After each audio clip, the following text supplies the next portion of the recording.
So mao na to, kailangan nato mag-prepare og pamahaw kay gutom. Nganong gutomon man pud gud tano nga nang higda ra man ta, natulog ra man ta, bag-o ra man tang mata. Sayon ba na nga pati sa pagtulog kaon ang gihuna-huna. Naghuna-huna dahil ang natulog, damgo siguro. As usual, pritong itlog para sa among bata, paborito. Tas ako tinapay palamanan og itlog, tinapay lang sa takaron kay mahal bugas. Unya lang kung udto o gabi magkanon akong bawion. Unya kay duha lang man mi sa among bata diri karon kay ang mga ate na ay klase mingaw among bata walay saba. Pero ako okay ra ko kaayo walay mingaw mahitabo. Kay ngano tan-awan ra na akong BTS. Ug among bata pa nag-unsa nang BTS mi nag-concert. Ingon ko wala, nagkaon.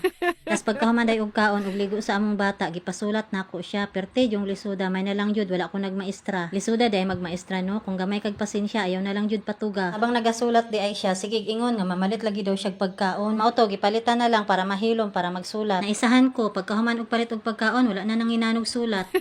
Tiguang na jud siya, kabalo na mamalit, kabalo na mga kwarta kay mamalit lagi daw siya. Lahi na jud kaayo karon no, kami sa una kung mamalit mi tagbaw pa mig ayo. Karon ang mga kabataan pindot-pindot na lang. Ug sa dihang nakapalit na jud siya, lipay kaayo siya. Mura mag just now dong.